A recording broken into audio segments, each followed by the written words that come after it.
Hello, everybody. The transfer portal is closed, but the live chat and the comment sections are wide open. Hop in with the broskies as we break down the latest and greatest in college basketball. Recording live from somewhere.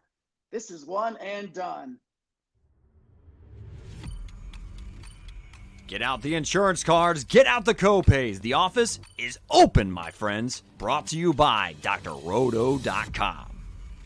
It's time once again for everybody to come aboard that Green Screens Media train. This is One and Done, your fast break of college basketball information.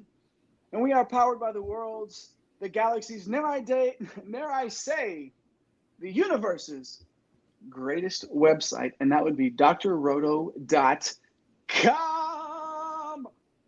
My name is Jay Heinrich, your sometimes humble host.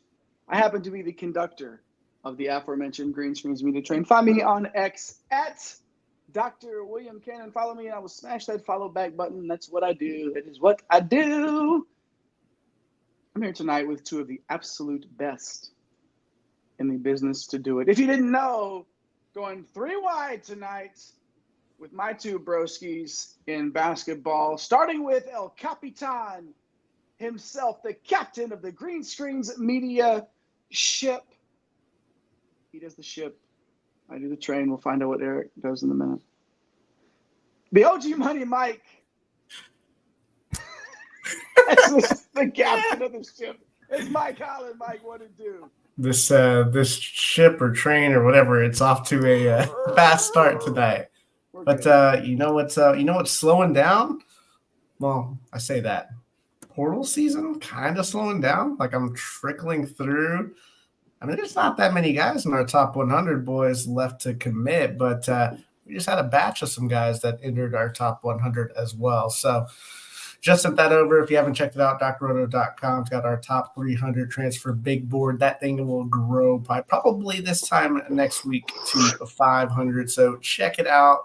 We are, me and Napsy Hustle, putting in some work, making sure that thing is nice and ready for you all to view.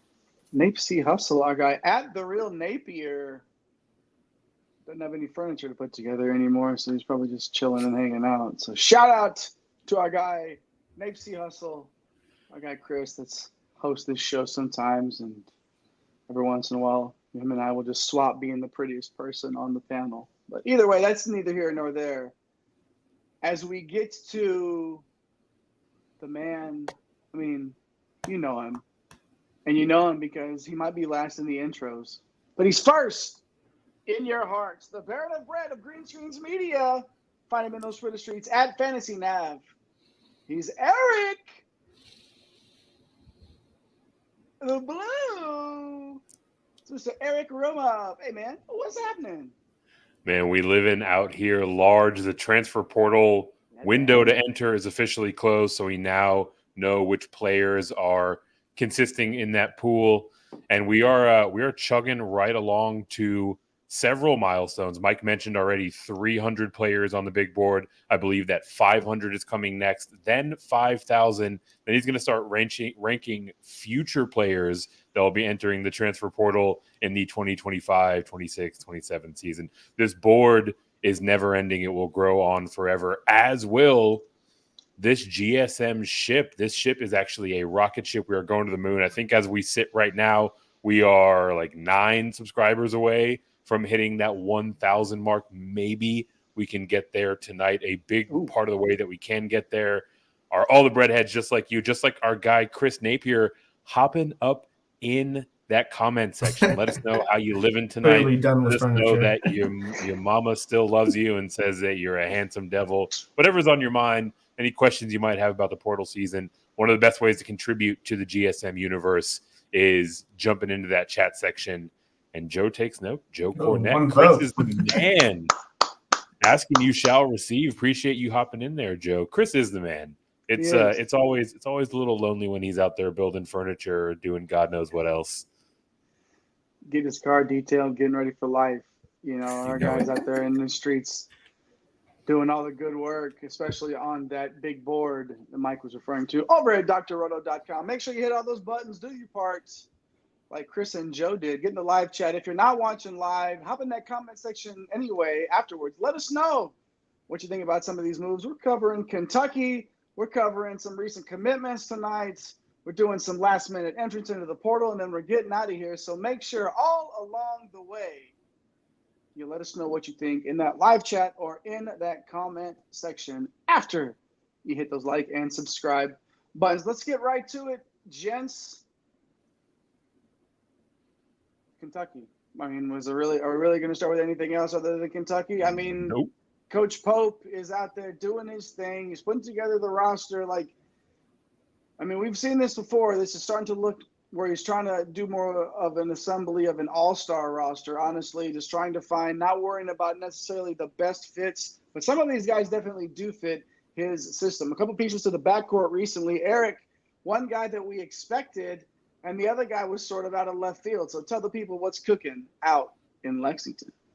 Man, clearly Coach Pope is cooking, just slaying through this portal, goes and adds 2 more big names to his backcourt, technically a backcourt and a wing, right? But starting with Kriisa, the former West Virginia, former Arizona Wildcat guard. He's sitting at number 83 on Mike's big board, 6'3", 185 pounds. Last year for those Mountaineers, played 23 games, about 34 minutes per game.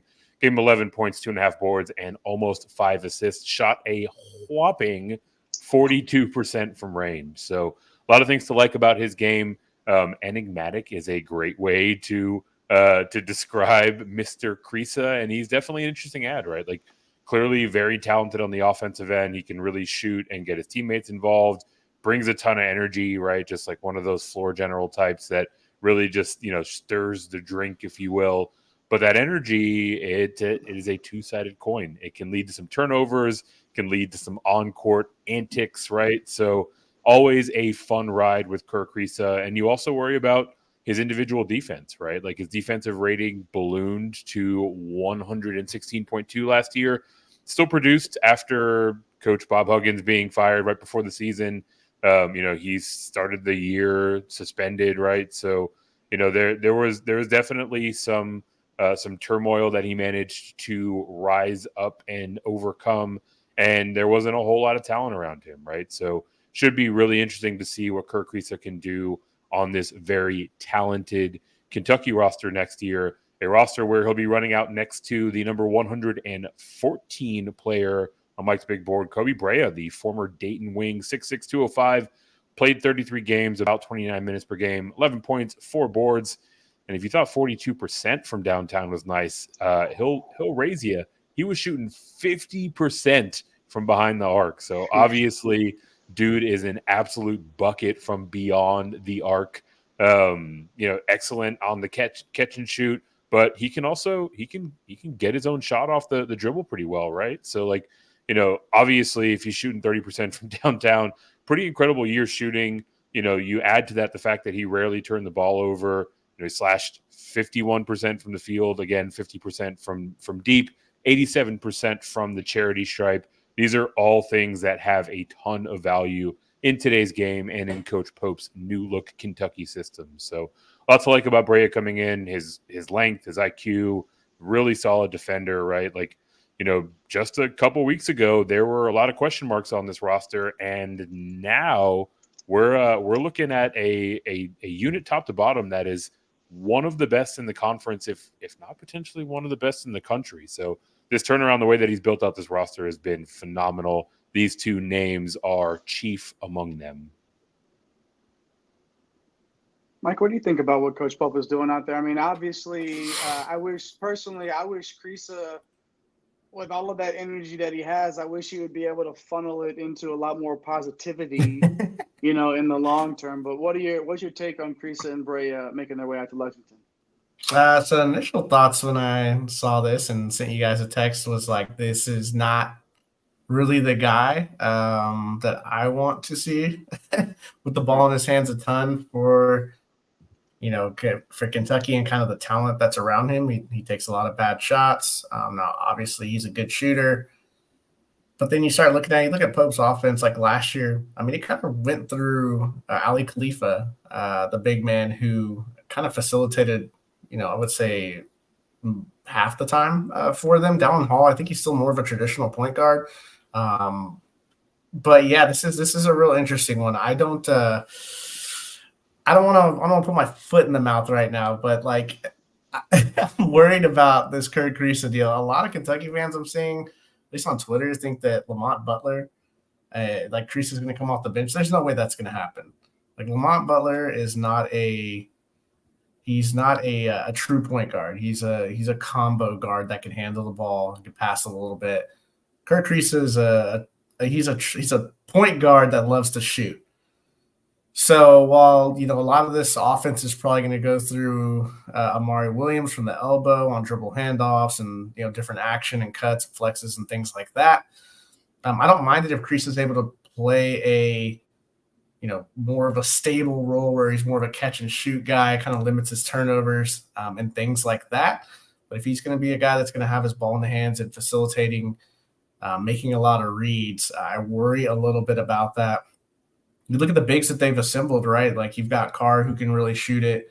Obviously Amari Williams and Brandon Garrison are going to do their damage, inside. Amari Williams can do some of his damage from on the elbow facilitating. But yeah, it's an interesting take, Jay, because Kerr Kriisa is like one of those dudes where it's like you just don't know what you're gonna get, and consistency, right, plays a big part of this in March. like I don't want my lead guard or someone that's gonna just take terrible shots in March. I don't want him turning the ball over. But there's times when he looks like a phenomenal player. So Jay, like any thoughts on this? Obviously, the Brea ad is awesome. I mean, he's a shooter. Like, you can't have enough shooting. He's definitely a great piece here. But the Kriisa one's the one that's just kind of like, we'll see if this works, man. I'm a little nervous about it. Brea being the best 3-point shooter in the country, you can't really. It speaks for itself. I think Kerr Kriisa, a coach looks at a guy like Kerr Kriisa with the talent that they know is there, and this is like the ultimate. As a coach, like a coach thinking, I can fix him. Like I can fix him. I can take Kerr Kriisa, and he may not be asked to do that at Sun and Pope's system. He may not have to be one of the main distributors, and hopefully, like he can just do his thing. And like, I don't think that's the key to success for Pope. I hope he can do a little bit more of. It's interesting. I like Kerr Kriisa. I've liked Kerr Kriisa's game for a while. We all have. He's been a point guard on a number 1 seed, right? Like, I mean, it's not like, right. But did those number 1 seeds do anything? Yeah, is he built for March as a point guard? Yeah, question, exactly. Right? Like that's the question, and that's what we'll have to find out. So we got some comments here in the live chat, which we are loving. It's on fire, just like Brea from 3. So let's start right there with RL. RL, great show, guys. I never catch you live, but watch it every episode. I have a question for the portal experts. How many dudes are left uncommitted? Kentucky needs a dude, a bucket getter, a legit number 1. RL, I love that take. Mike, on your big board over there at drroto.com, who are some of those guys at the top, like those dudes, those bucket getters that you could see, maybe being linked to Kentucky, or do you think that that's in the cards for Coach Pope? Yeah, I mean, when you look at it, our top 50 only has 14 players left uncommitted. Of the top guys, like Davon Smith, he pretty much ruled out Kentucky, if I remember correctly. That's the guy that I thought they really needed to get, someone like him. Just an awesome facilitator, can shoot it. Number 3 on our big board, obviously. Kadari Richmond, it looks like this is shaping up to be kind of a weird battle. Like Oklahoma's in it, St. John's is in it. Coleman Hawkins, we don't really know what's going to happen with him. Omier's been linked to St. John's as well. Big Cliff is visiting North Carolina. That seems like a perfect match. I mean, you're talking about somebody that they need a point. I get he's a comment here saying I think the reason most of us think Butler's the point guards because our most trusted insider told us that's the plan right now. Right, but Lamont Butler, like his natural game is he's not a traditional point guard. So I don't like that. As of right now, I think he starts at the 2. I I think you have to, with this team, you have to start Kerr Kriisa at the 1. He's just more of a traditional point guard, someone that can, kind of open up your game. Lamont Butler's more of a defensive stalwart. So Great Osabor was the thought, right? But it looks like he's looking elsewhere, potentially go to Washington and follow Danny Sprinkle there. The one guy, though, Chaz Lanier, ranked 29th on our big board. I think I've seen on Twitter, like he's following a bunch of the Kentucky dudes. This guy's an absolute scorer. We profiled him the other day. I mean, 20 points per game, 5 rebounds from North Florida, shot 44% from 3, a guy that can get it from, Brea's more of an outside catch and shoot type guy. He can dribble it a little bit, but this is more of a dynamic guy that can get into the basket, get to the basket, and he can shoot the 3, open up the entire offense. I feel like if Chaz Lanier goes to Kentucky and they get maybe a point guard, that's a little more of a facilitator, it doesn't even need to be a big name, but just someone steady.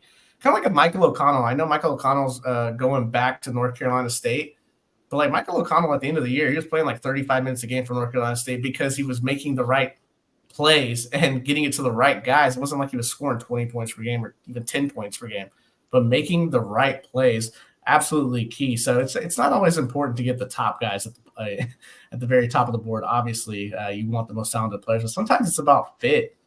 So we'll see what Kentucky does with their last few roster spots. But I am nervous about Kriisa. Their backcourt is a little nerve-wracking because, Jay, you know how important March is with guards. It's just, I mean, at the end of the day, it's the biggest part of college basketball. So we'll see what they do. But I hope that that answers your question there, RL. Yeah, thanks for hopping in the live chat, RL. Absolutely, and we're glad you're able to catch us live and hop in there and do that. So always good to hear from you. Joe asking again, best potential pickup for Kentucky in the point guard position. It's already on it's already on the campus, I would say. Like I don't know if you're going any bigger than what you've got. You're gonna have to find kind of a role player type point guard. For sure. For sure. One more. Oh, Johnny K. We don't want to skip over Johnny K. Johnny asking, how you guys feeling about pick and roll Max? Pick and roll Max. He's a good player. I mean, I think he's down in he was in the 200s. I got him, I think, up to in the 160s now. Very efficient.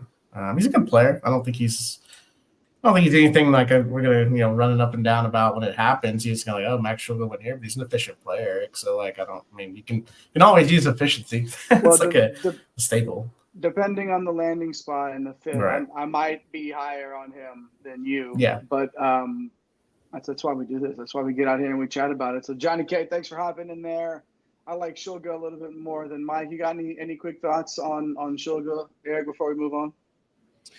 No, I don't think he's the type of player that can kind of transcend his circumstance, right? Like he's going to have to find his way into a system that highlights what he does best. So I think where Mike's got him ranked is fair, kind of in a vacuum. Maybe you can slide him up or down depending on where he lands. Yeah, totally agree there. Totally agree. Absolutely. Good stuff, y'all. Make sure you're hitting those like and subscribe buttons. We are less than 10 away from hitting that 1,000 mark, 1K on YouTube, which I think if that happens, they send you a platinum plaque, correct? For 1,000 subs. Something like that. That's is that what happens? Like that. I think it's like platinum with diamond encrusted. Yeah, that's right. I believe it's something like that. So help us One get of those. that. It's a number with a comma. It definitely will. There's a comment. That's right. That math be mathing. And we will get there if you do your part in the Green Screens Media universe and hit that subscribe button. But also, while you're here, turn on those notification bells as well so you don't miss when we're live. I mean, and we're going to be going live all off season. We're not one of those shows that goes away and you don't hear from us again until, January. No. We're here year round. We out here. Which we are out here in these streets talking college basketball. Hey, you know what, guys? We got a few more here. We got something in the live chat here before we go on. Let's stick with the comment section here. We got Joe coming back in. Out of all the new players, which guys are going to be okay with coming off the bench and who will not be okay with the backup role? With Kentucky being so old this coming season, a lot of guys are expecting to play. Oh, yeah, to showcase, to get to the Okay, it's crazy, right? Kentucky goes from being the youngest team always to being one of the oldest teams ever right now. AG veterans. Butler, Kerr, Brea, right. Kriisa, all entering year 5, if I'm not mistaken. It's a new era. I mean, okay, so here's a cool point here, Joe. And Jay, we went through this. We are huge Texas Longhorn fans based down here in Central Texas. Yeah. This happened Chris Beard's first year when we won the portal. It was like we got everybody. Like every week it was like, oh my God, we got Timmy Allen, we got, Trey Mitchell, we got Kerr, we got like it was like, okay, but like Bishop, like who I think Trey Mitchell's gonna start at the 5, now Bishop's starting at the 5. It's like what the hell happened here? And it just didn't quite like they won a first round game, but the ceiling of that team was Final Four. Yeah. And it took the next year to get someone like Serge Jabari Rice, who like a lot of college basketball fans, if you follow the sport, knew about him, but like kind of under the radar guy coming from New Mexico State. It was like, well, he was kind of like the linchpin to like setting the entire thing off. Trey Mitchell transferring out. Like it really just depends. You're right, Joe. Like it depends on who's going to be willing to take a backup role. When I look at it, I think Andrew Kerr would be willing to take a backup role. I think he'd probably just want to be a winner. So I could see. I don't know that you want him coming off the bench because Amari Williams and Brandon Garrison front court doesn't sound as appealing. So Kerr needs to probably start with one of those two guys. Brea, I don't know that you want him coming off the bench. You kind of want the outside shooting to start your game. I think the question is Lamont Butler or Otega Owe is probably a guy that needs to come off the bench. I don't see it. We have him ranked 175. We talked about him the other day. I know that he shoots well from outside. I don't think he's a great shooter, though. You can have good seasons, right? It's well, I don't know. I just feel like he needs to accept a role. If Pope plays his cards right here, and again, it's what I was talking about earlier in the show with the All-Star game, the All-Star team, where you're just picking and choosing, Texas, and not 2-3 years ago. Like, yeah, that's exactly what it was, and we're seeing a lot of that here. And we're going to see if Coach Pope can put that together, and like just because again, if you have the talent, and I'm sure there's a plan. Like, okay, we know what Brea does well. We're going to set him out here, catch and shoot, boom, nail it. We're going to set him right out here. We're going to run plays to rub him off with that. He's going to be able to catch it and shoot it. Like, he's going to be able to take advantage of these guys' strengths. But, I mean, think about it from this other perspective. What's a team that started with 0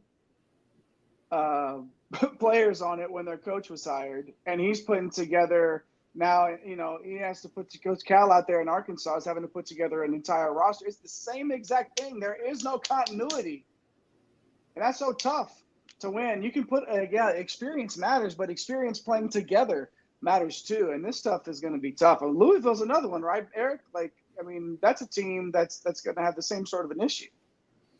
Yeah, I mean, pretty much empty cupboard for the incoming coach to that one. And another instance where they've really restocked quite nicely, right? This is probably one of the more talented Louisville teams that we've seen in several years. And according to Johnny K, they might have the inside track for Davon Smith, right? So at least on the short list of names there, if they go out and add him, even if they don't, this is a unqualified success in terms of bringing talent onto this roster.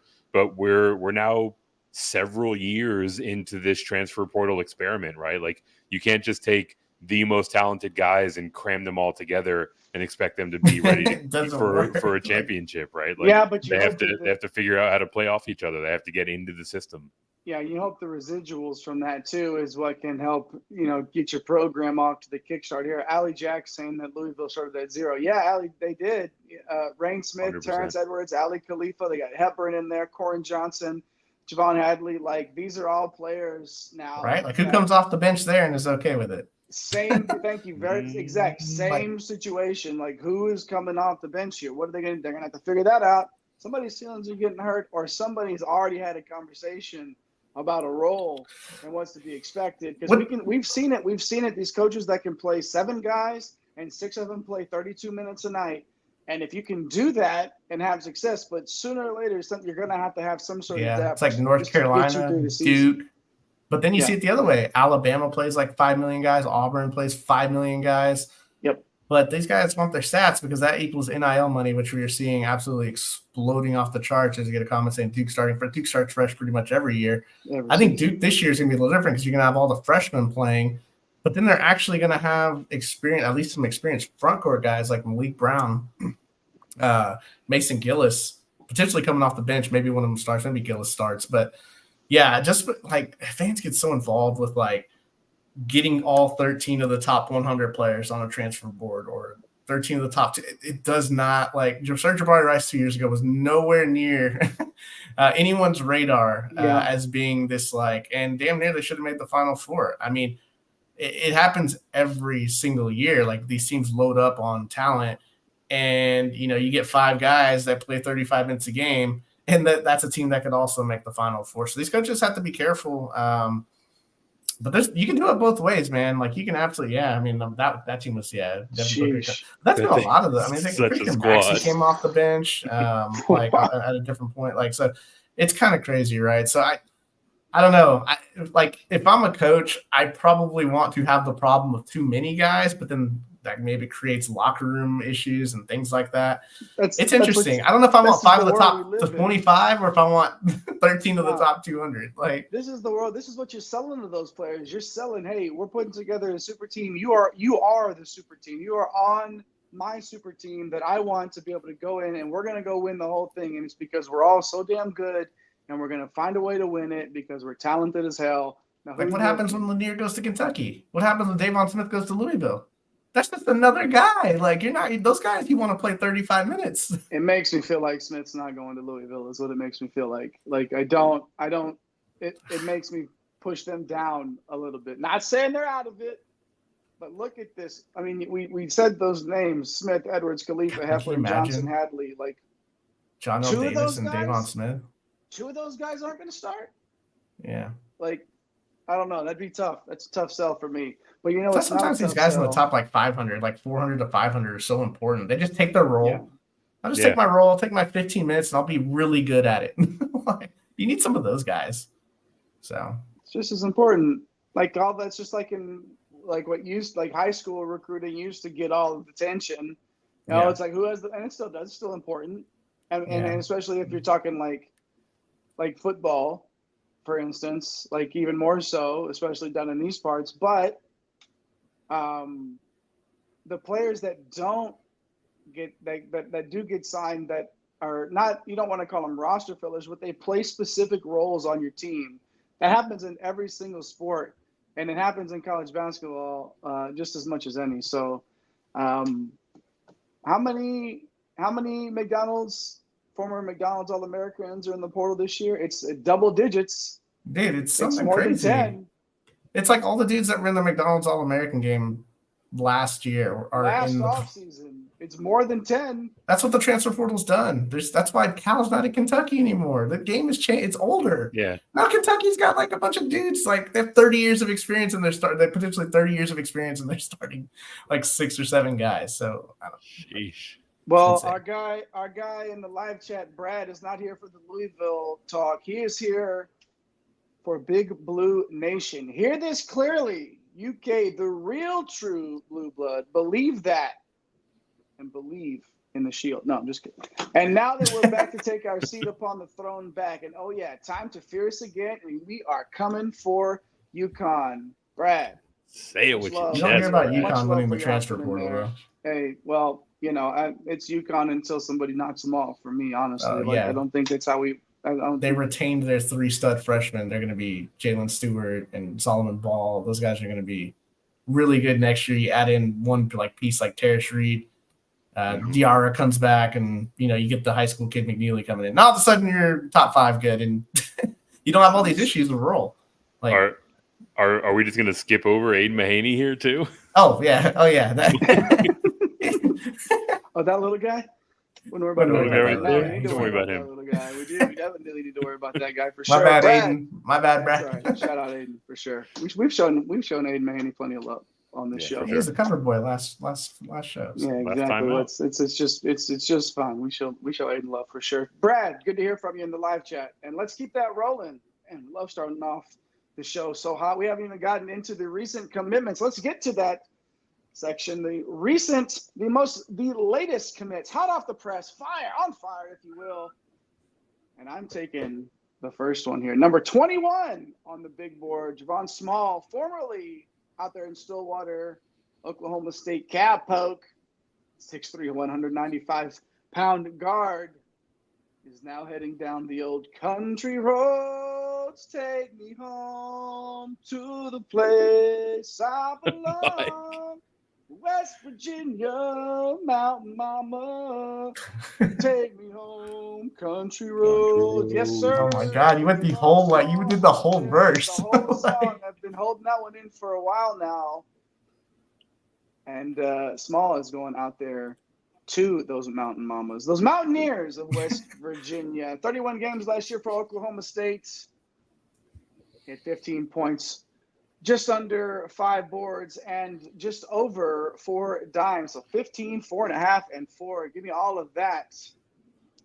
And basically, last year was a big step forward, I would say, for Small's game. Just continuing to develop.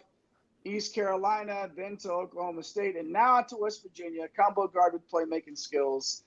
You know, when you see a guy with the type of heavy minutes and usage that still has a slash line of like 44, 37, and 87 in Big 12 play, we're talking the toughest conference in college basketball last season and the season before that. There's no disputing that. This man is an absolute baller. But the one thing that I would say, if you're looking at Small's game, that 22% turnover rate, yikes. We'll see if Coach Devers can knock that down a little bit. If he wants to win, if they want to win out there in Morgantown, he's going to have to clean that up. But the coach's son that's already out there, Tucker, going to link up here with Small here. Huge get for the Mountaineers, obviously. Javon Small linking up with Tucker Devries. Coach Devries out there. I mean, this is going to be tough for sure. But you know I was going to sing the whole song. Let's see. Let's hope Kentucky plays better than Jay sings. Joe, wow, wait, someone knocking you down a peg. Normally they want you to hear you sing more. Hold on a second. Whoa. We got an agitator behind him, too. Hey. Joe, if you're new, welcome. Singing's part of the game. Congratulations and condolences on being a part of the Green Screens Media Universe and the One and Done family. It's good to have you here every once in a while. I would treat you or mistreat you, however you want to put it. Right there. Oh, Johnny K said something about Madsen too. My God, Madsen. Yeah. The Madsen we're playing all the hits tonight. It's like my you guys guy. know the We take requests too, so if you want to get up in that comment section, just let him know. Jay might go off the dome. You might have to work it into his rotation, but he's absolutely taking requests. I'll second the Madsen madness, man. Getting busy, man. I mean, you get Stojakovic. That's a pretty good last name to get. He's a pretty good shooter. He shoots the ball a little bit, yeah. BJ Omot, we really like him. We're high on him from North Dakota. Petrides beat out Texas to get him. Old man game, YMCA from Air Force. Really good player that can play make. So yeah, he's got some players coming in. Jade spotted him for some wins last year. I think he's got to get this thing going, right? Got to get this train going. So they did a lot better last year. I think 9-11 in conference play. That was a lot better than the previous 4 to 5 years. So great first season for sure. I definitely overshot my projection for what Mark Madsen would do out there as coach, but he's got it heading in the right direction. You know, that's the thing that you like to see out there. And I just don't know how, Little Stanford. How did Stanford not hire this guy? What are we doing? I don't know. It doesn't matter. Cal is working wonders out there. I mean, Madsen is working wonders out there in California for sure. Let's get down this graphic a little bit here. Elijah Hawkins, Eric, going to come to you for all of the news on him. Yeah, Elijah Hawkins is coming in at number 48 on the big board, the former Golden Gopher. 5'11", 165. At a stature like that, I'm surprised that he is not suiting up for Coach Tang and K-State. Instead, he's going to the Big 12, but he is going to the wonderful land of Lubbock, Texas Tech. The new Red Raider comes in having played 33 games last year, about 33 minutes per game, roughly 10 points, 3.5 boards, 7.5 assists, poking out a steal and a half per game and shooting just above the Heinrich line, 36% from downtown. You know, we rewind a couple of off seasons when he was transferring into Minnesota from Howard, and there were some concerns that with his stature, you know, his game might not translate to the Big Ten, and it very clearly did. He had what many people listed as a fairly fledgling Gophers team right on the cusp of an NCAA tournament appearance last year. His assist rate, I mentioned 7.5 per game, is really what makes him unique, but he can also shoot pretty well. So, there are a few different ways that he can contribute on the offensive side. Defensively, though, especially at this size, it's a little bit of a cause for concern. It's nice that he can get you a steal or two on most games, but he's not going out there and locking anybody down, right? So, Coach McCaslin, I think even with the stature, even with the questions around his ability to defend, is getting clearly much more of a consistent player from this position. So, we've got to count this as a win for Texas Tech, and Elijah Hawkins is really going to have a chance to showcase his skill set in the Big 12. So we'll slide on down here to number 88, TJ Bamba, the wing from Villanova, 6'5", 215, committing to Oregon, 33 games, 28 minutes, 10 points, just under 4 boards, 37% from three, which in that Villanova offense last year, that feels like 20 points and like 7 rebounds and 50% from three, but much higher on his game than obviously what he was able to show last year. He's a lethal scorer at Washington State a few years ago. So now he's coming to this guard-driven Altman offense, going to play with Jay Zavoy, Jackson Shellstad, probably slide right into the hole left by Jermaine Cuisinart. And I just think this is a very, very underrated pickup. So, we got TJ Bamba here sliding in number 88 on the board, headed over to Oregon. Speaking of the aforementioned Jay Heinrich, Desmond Claude, number 89, heads over to USC and the old must bus. What are your thoughts? Yeah, it's big time get for the old must bus, who sort of wore out his welcome over there in Arkansas. I feel it was just one of those things that you just end up. A really good coach obviously took that program to heights it hadn't seen in a while. But Eric, I wanted to come to you here and actually get your take on Claude. We were really high on USC last year going into the season, and that didn't work. I mean, Bronny's health, and then he just don't feel like he ever really played to his full potential. That was a big part of that. But Eric, I wanted to get your take here on Claude going from Xavier to USC. Yeah, coming in from Xavier, ranking just one spot behind TJ Bamba, 89th overall on the big board. Good size for a guard, 6'6", 210. Played 34 games last year, about 34 minutes. He can really score the ball, 16.5 points. He can rebound pretty well, four rebounds per game. He can hand out a couple of dimes, 3 assists per game. And like you mentioned, Jay, like a very important addition for Coach Musselman here, right? We talked about how USC might be a little bit overhyped, but now with another week or so of clarity, additions like Claude coming in, I feel like it's really starting to level off and kind of round out this roster overall. With Claude, he can clearly score at a high level, right? At his size, he can rebound, he can create pretty well for his teammates. If you had to find some questions overall, it's really whether or not he can be efficient as a scorer, right? He does lean on volume to get up to those scoring totals. So, we'll see if that can scale, and maintain or find a little more efficiency in his game. But ultimately, USC is, they're going to need a primary facilitator. This move gives them another playmaker overall. So have to feel pretty good about him coming in to the Trojans. Mike, round us out here. We're going to jump down a little bit. 145 coming in from Evansville. Who's next up on the list? Oh, Evansville. Oh, yeah, that's right. Pretty good mid-major year here for Ben Humrichous. I love that. I'm feeling it's going to make Jay's all-name team, 6'9", 220. This kid committing to Illinois, 24 games last year, 30 minutes a game, nearly 15 points, nearly 5 boards, 41% from three. Now, you don't ever want to lose shooting. Goody headed over to Indiana, but I feel like this guy's a more versatile option. 97th percentile on ball screen action scoring. You absolutely love that. Dude's got some serious range. got a little Damas to his game. We love the size on him, the versatility. Should fit really nicely if Underwood continues to kind of run this system that he's moved away from the Kofi Coburns and kind of playing a little bit smaller and faster here.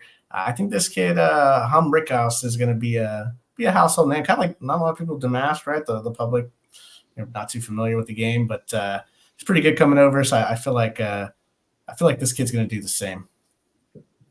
It's interesting, right? Like, again, we're seeing some of these programs that are finding ways to get these talented players in. Like Illinois, I'm not exactly thinking like, okay, and it's, again, Evansville, right? So is that going to translate? Is the game from last year at Evansville going to translate to night in and night out? Like, that's the chance that you're taking here. But some of those skills that he does have, that translates to the park, that translates to the YMCA gym, that translates to your mama's driveway. Like Humrichous has some of those skills. So I feel like he's going to be quite the contributor there for Illinois. Appreciate y'all hanging out with us. Make sure you hit the like and subscribe buttons up to 992, I believe. The producers are saying in my ear we are only 8 away now from that vaunted 1K mark and the double platinum diamond encrusted plaque that YouTube sends. Wait, it's not. Oh, producer saying it is not a double platinum diamond encrusted plaque for 1,000 subscribers. Help us get there anyway. Hit those buttons for us. Do your part. And hop in the live chat like our guy Brad has done a bunch tonight, and we absolutely love seeing it. And he loves him some Kentucky a lot more than Joe likes my singing. And it's understandable. It's understandable on multiple levels there.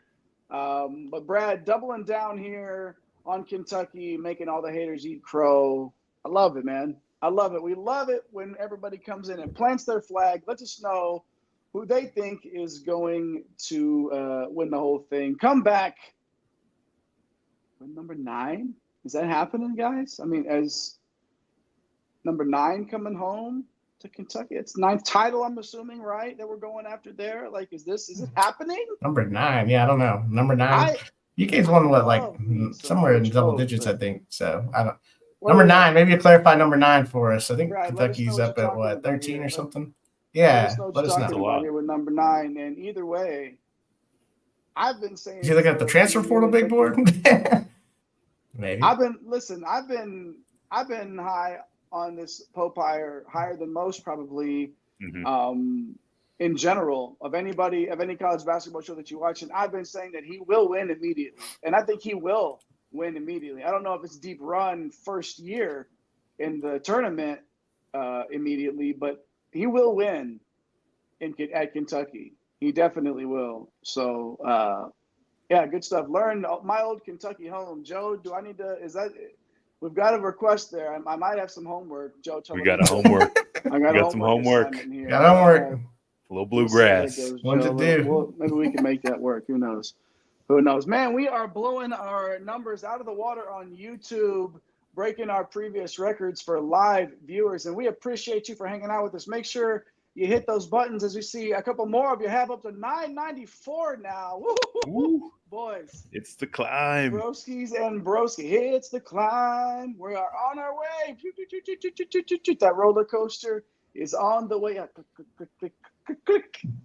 Do your part and hit those buttons. Learn, drink, laugh now, cry later. For that diss track tonight, those films finally dropping. God, it's been so bad. Like, these guys, they don't need to be doing this shit. Like, it was so bad. I was saying the other day, nobody's dying. Kendrick was basically ripping a line from 10 Things I Hate About You, and then Drake posted the Julia Stiles picture on his IG story like 12 hours later. Like, come on, look who's following all the details. Hey, well, I'm just saying. My guy's plugged in. He's over it, but he knows every twist and turn. I know all of the chisme. Okay, I'm all into it. The chisme. That's right. What do we got? Oh, Dallas. Hopping in there. Norchad or Pryor coming to Arkansas? I think Norchad's going to St. John's. Kasean Pryor, I can see him going to Arkansas. We don't have a firm grasp on kind of what his deal is. So, look, Arkansas is going to be linked to everyone, all the top guys, just all the top guys, right? It's like Kentucky. Like everyone at a certain point, like you look at the board and you're like, these guys have to be linked to Kentucky and Arkansas and Louisville. They have clean slates, fresh NIL money to hand out. And Mitt saying having experience for once will pay off for Kentucky. All right, Mitt jumping in there. Appreciate you coming back, Mitt. Yeah, it'd be weird to have an experienced team. Yeah, not something that. But again, like we've been hammering this all off season. You have to have it to win now. You're not gonna win. The days of the Fab Five freshmen coming in and running through college basketball is not happening. I'm not saying that you can't win with solid freshmen on your team getting meaningful minutes, but you have to have experience. And Brad coming back in and saying that's what got Kentucky as what he calls a dynasty in the first place, which are the veterans. And it's like, yeah, you got to have. That used to be the thing for the longest time until Cal. Yeah, like what you haven't really Michigan, heard. Obviously, you haven't really heard a lot of the phrase. You haven't really heard people talking about senior leadership anymore because it doesn't matter. None of that you might not have any seniors on your team anymore at this rate because you just recruited a bunch of guys that came in and you got like 2 guys. Yeah, your seniors are 1 year in the system. Yeah, they're 1 year in your system. So is that your senior leader? Like it's not the same anymore. It's just not. We just got to get past that because it's never coming back. We're never going back to ladies and gents. And until these conferences break away from the NCAA and do their own thing, like it is what it is. Like there may be more regulations down the road, but right now, like this is what the college landscape looks like, and damn, we're happy to be here talking about 1,900 transfer, Division I transfers. Jesus, we're getting. I mean, He might bring junior leadership or sophomore leadership from his mid-major. Yeah, you're gonna be looking for guys that were like 2-year guys at one JUCO to come in that had the experience of at least like 2 years in a program. Like that's legitimately something that's going to have to be looked at now. Like who can mesh? Who has shown they can mesh already? Who's done it? These are all things that we didn't have to talk about. We wouldn't have been talking about 4 or 5 years ago. But here we are. Oh, Dallas not feeling what Kentucky's doing. Kentucky went out and grabbed a team full of coming out swinging. Oh, mid? Calling them mid? Oh, my gosh. Wow. The vitriol in the live chat is real. Oh, there he is. Nipsey Hussle. Yeah. Next season, a top 1,000 big board. Well, you're part of it. Dude. So, you hold the key, my dude. So, yeah, this is. Well, hold on. It's a shit. It's hold the entire key to 1,000. Everything the light touches belongs to you. Yeah. So, I mean, Simba. whatever you got to do, my dude. Like, I mean, it's your thing.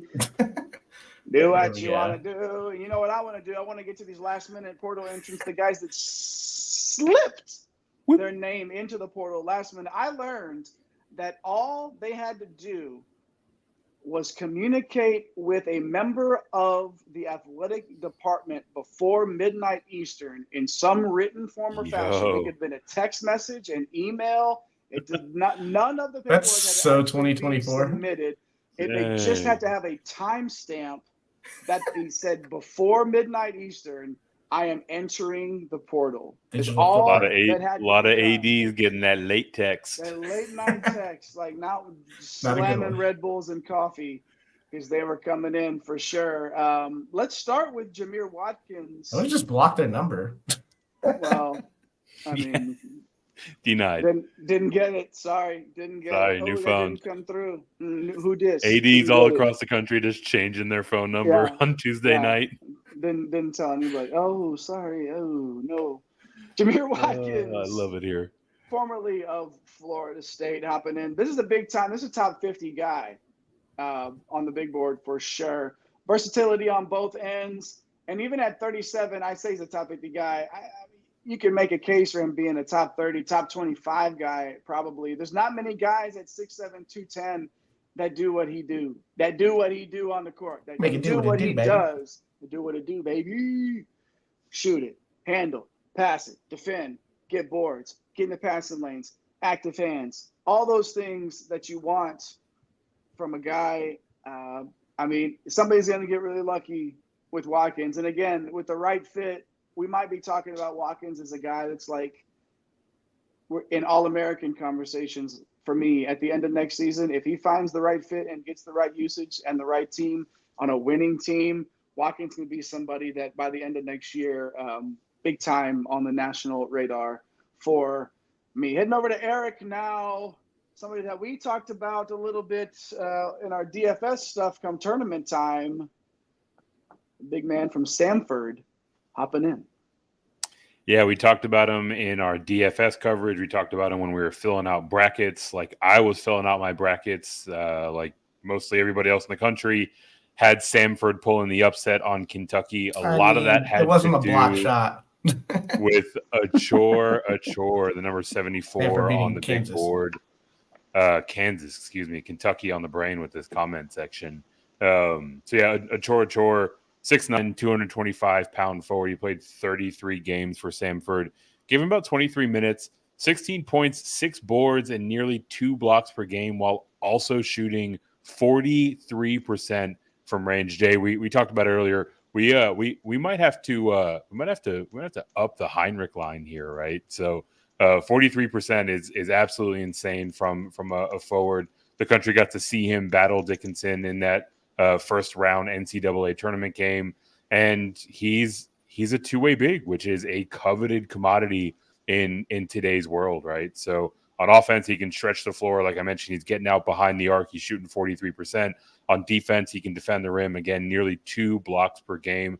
And the crazy thing about all of this is he's still incredibly raw, right? Like you get him into an established program with a coach that can maximize the talent of the kids on his roster, and the sky is the limit for Achor. So love the fact that he is out there and seeing where he can land in the portal. Yeah, and it looks like we've got a couple of comments here about whether or not there is room for Achor on the aforementioned Kentucky Wildcats.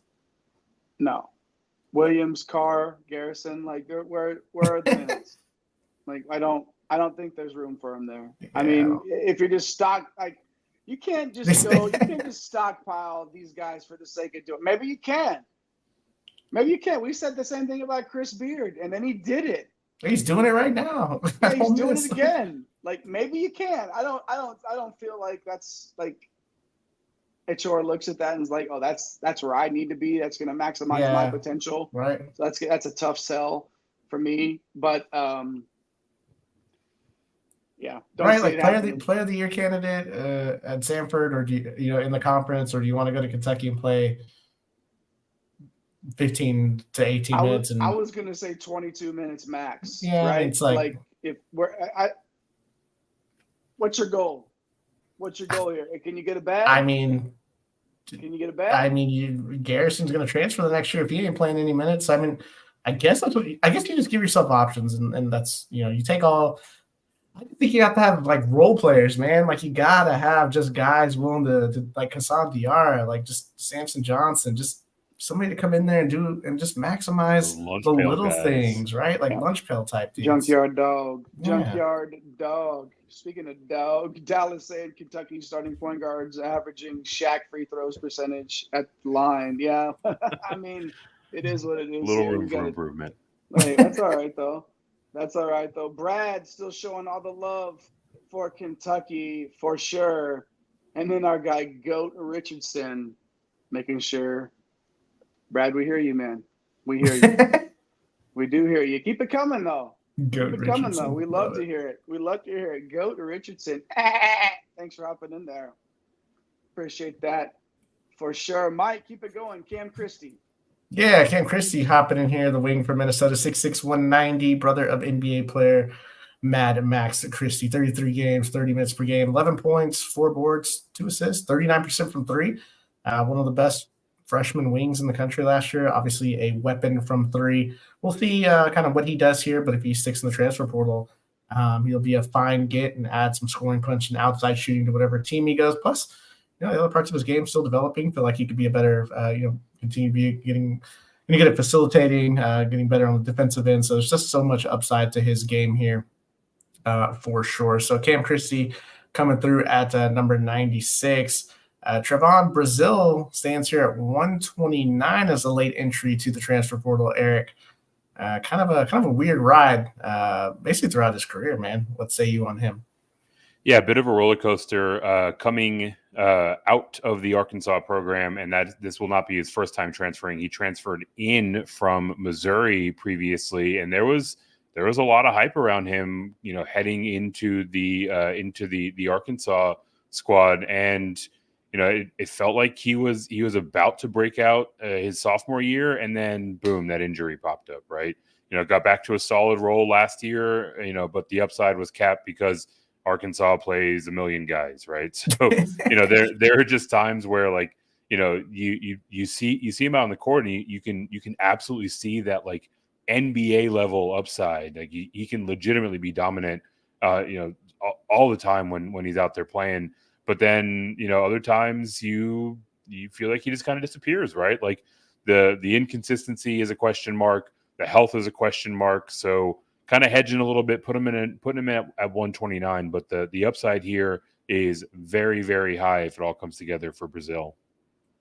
Yeah, love his game, man. Love following him here. And our last guy here, before we get to checking out, is number 135, and that's Sion James, the wing from Tulane. I love this guy. Got to watch a lot of him last year. 37 minutes, 14 points, 5 boards, nearly 3 assists, a steal and a half, 38% from 3.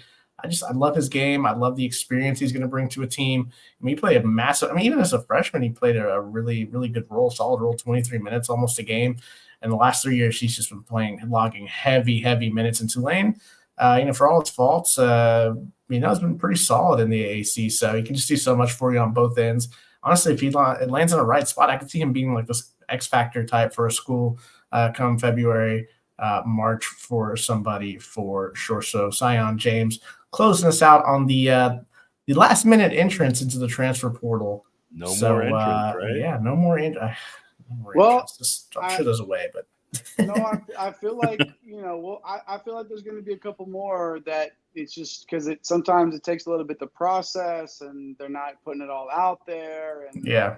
There'll be a couple more, and who will be around to talk about it? Your broskies in basketball right here on One and Done. Johnny, one last comment right there in the live chat. Where's Dylan Mitchell going to go? One of your favorite athletes in the portal. Yeah, very familiar with Dylan Mitchell's game, obviously, down here.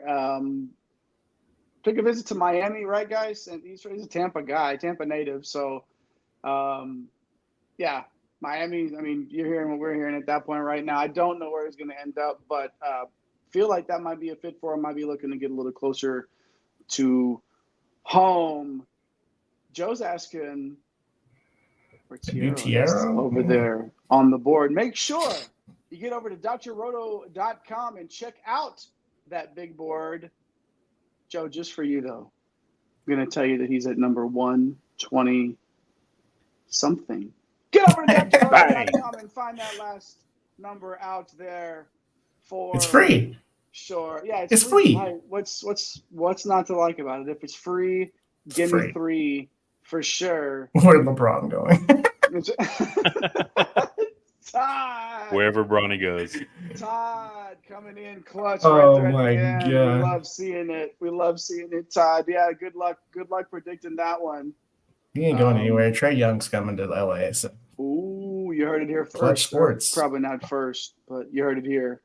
And Trey Young going out to LA, according to our guy, El Capitan himself, the captain of Green Screens Media. That is Mr. Mike Holland, the OG Money Mike. Follow him on Twitter at MC Holland34. And then, of course, our guy pushing the buttons tonight, doing the graphics, our guy that does a little bit of everything, number 1 in your hearts, Eric the Blue at Fantasy Nav in those Twitter streets. My name is Jay Heinrich, the sometimes humble host of this grand show, and I happen to be the conductor of the aforementioned Green Screens Media Train. We're going to be back this Sunday with more Portal Talk.